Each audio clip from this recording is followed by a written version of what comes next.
Hello, beautiful children. Hope you're all doing well. This is Nick. I'm Jake. Welcome back to the Respawn Recap. Each and every week, we recap the top stories in esports and gaming in a fun little behind-the-scenes setting. As per usual, we hope you all enjoy. Nicholas, are you ready to get into the Respawn Recap?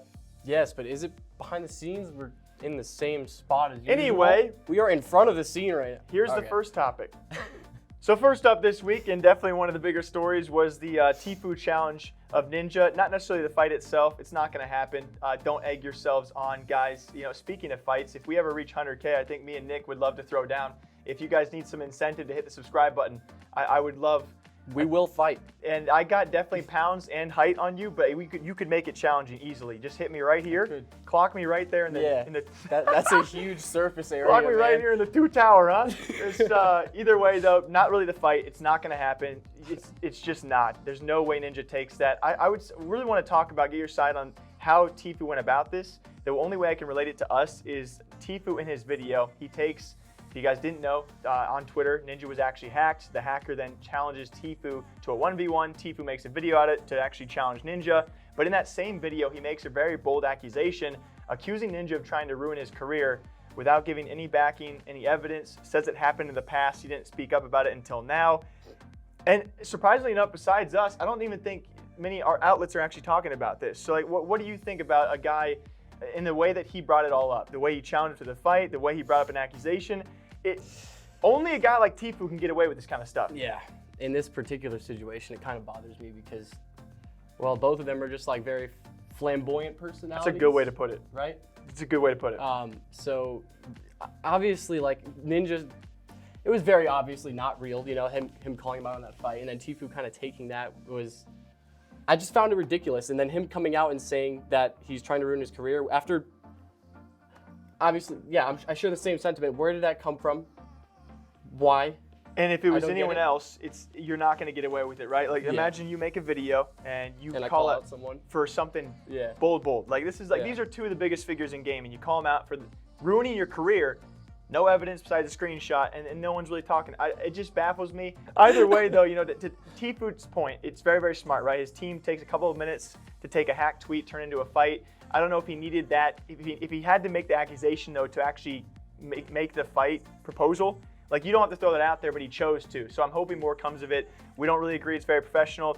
He's going to get away with it scot-free, and we'll see what happens of it.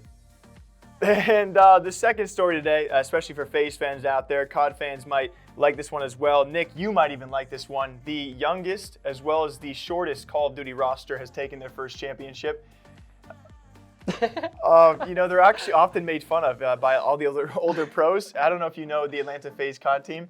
They're actually, one of the common jokes we've seen is that when they're seated in their chairs, that their feet dangle. And I was just looking over. Dude, I know your feet are man. But I swear to God, when I looked over, I saw you freaking rocking your legs back and forth. I was not rocking my legs, dude. I'm just on my tippy toes down there. Either way, you know, despite their height, it's of course the age that really does surprise a bunch of people. Of all the COD League rosters, I believe their average age is the youngest, and I believe it's sub 20. So your quick thoughts on rising young pros. Like, we've actually covered quite a few as they get younger and younger and younger, and we've seen, especially across a game like Fortnite, we've seen 14, 15, 16-year-olds kind of branch into this. Are they like the next wave? Because I feel like Atlanta FaZe COD team's only proving that all the more. I think we're already in the wave. Like, that's just, I don't think it's going to continue going down. It's probably going to sit like around that number. But I think we are in that wave, and I don't really have anything against it because I feel like that is the best time to do it. And, you know, you get past like the 20-something-year-old mark, and you start losing your reflexes, and you start, you know, kind of falling off in terms of like, you're not gonna be doing that for the rest of your life. Certainly, yeah, certainly the debate of, you know, what the best age, and I think you're definitely right on the fact that we're gonna reach the limit. Like, how young can we actually target these kids? Can they be in 6th grade and we're like, yo, like FaZe up? Yeah. I just did this for FaZe up. We're not gonna cut that. So, but besides that though, I'm very excited where these young kids can go, and especially when it comes to COD League, them being so young, the competition was also so stiff. If you guys didn't actually watch it, it's now the second COD League weekend in a row where both semifinal matches went to Game 5s. And if you guys also watched the Atlanta homestand event, both semifinals were actually ending in reverse sweeps. So it's been insane to see the Atlanta FaZe, not despite just, you know, everything else around them, their age and how young these kids are, but how good they are is certainly starting not starting a wave, they're continuing the wave. Yes. And I'm super, super curious how that wave will continue to other esports as well. I love you, say it back. So Jakey, it is my turn to ask you a question, because as the resident Siege guy here that covers Siege. That's you are, that's you are. I have been obviously following it a lot more closely, especially as of recently. And I don't know if you saw the video that I put out recently about Siege's kind of like explosive growth recently. I love your content, Nick. Thank you. Okay, hey, you're following the right game, let me tell you. Thank you, I appreciate that. No, Siege has been growing a lot recently, and has only been making me happier, because I absolutely love that game. I would hope a lot of the people that actually watch know that. But have you been witnessing its rise to power, and have you seen kind of where it went from like 3 years ago to where it is now? Only a tiny bit. I definitely have comparisons to make as you give numbers and such, but it's been great to see the slow rise. I think from a general perspective, you can see it, but not to an in-depth view like what you would possibly have seen it from, because you've obviously been covering it slowly. The viewership is coming around as well. But I mean, what can you tell me though? What's like the fastest growing part of it? I don't have the exact numbers, but I know that we have continuously been growing by thousands. It's like the tens of thousands, I should say. It has been getting bigger. If you noticed, did you watch the Invitational at all? I didn't. That's your job. That is my job. I love my job. I love watching the Invitational. I mean, I heard tidbits here and there. I definitely saw some of the crazy clips from it. I definitely sent some updates during it, but they marketed it so much better this year compared to before. I was playing Rainbow Six, and I never really see this from people, but like people were just referencing Rainbow Six Pro League like all the time when I play, and I'm like, that was not there a year ago. Like there would be no people that actually knew about it or had heard about it at all. And now like I would see people making references to it in their name, just through chat, everything. Like everyone knows about it. They've done such a good job actually like pushing Siege up. I'm really excited about that. I'm super excited where it goes storyline wise, because we definitely have seen the rise of things, not only like R6 but Rocket League. I feel like those are kind of the two fastest rising in terms of esports. We see a lot more teams entering than leaving, which we can't say for a few esports out there that are struggling. So like you've seen Rocket League viewership, especially ever since last season, it just takes off. It skyrockets. Again, easily tens of thousands, and certainly not only player base but also viewer base wise.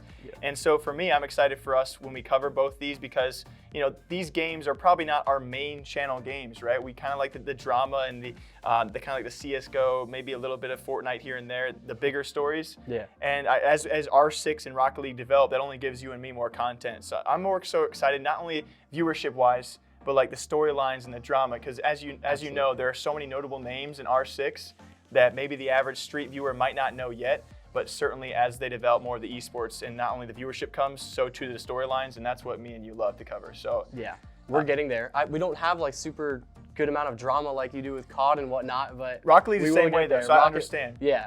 R6 Rocket League players, spice it up a little. Do some stuff, please. Yell at each favors. other a little bit. Be like Canadian.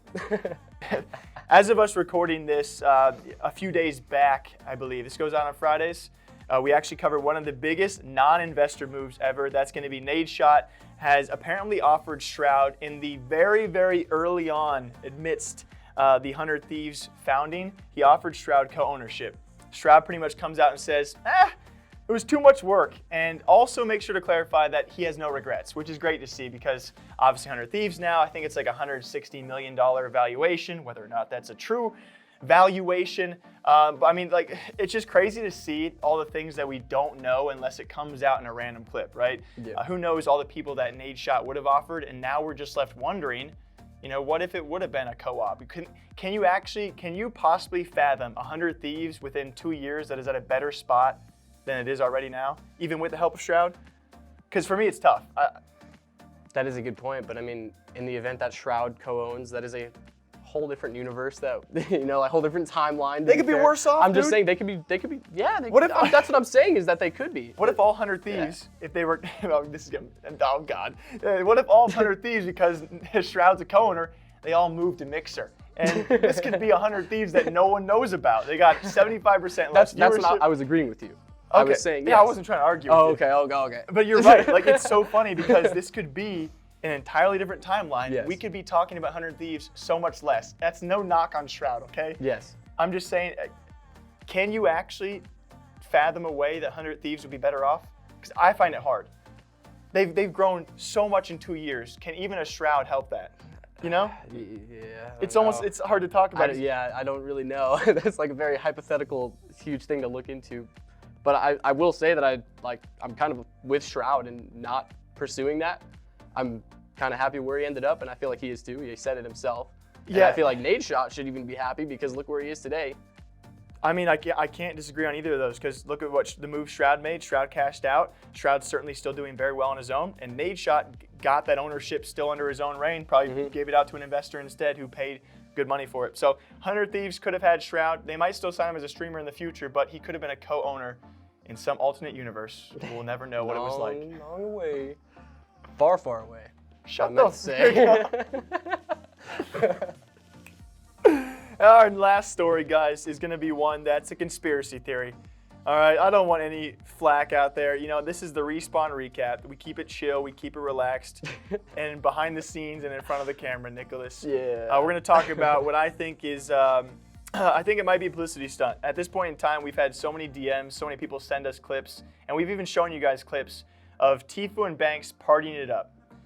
Nick, can you name a time for me? I know you can't, but I'm going to ask you anyway. Can you name a time for me where two people have gone back and forth into a lawsuit/fight, the likes of Tfue and Banks, both parties, entities, that being FaZe and Tfue, probably suing each other for millions of dollars, and then within months, they're partying together like nothing's ever happened. Like it's just a bro. It's just I know I'm suing you for 7 figures, but you want to dance up at a club with me or something? O.J. Simpson. That's a good example. That's you don't know a goddamn thing. I don't know. I have no clue. But either way, you know, this conspiracy, I feel like it definitely has some backing now, and you guys, viewers, can of course leave your feedback. We now have seen at least 3 separate times where these guys have been at the club together. There's even been signs of these guys, literally a sign, and all FaZe management around, all partying with friends, and who knows who else. And it said Banks x Turner. They've been spotted in videos together, chilling in Tfue's bus.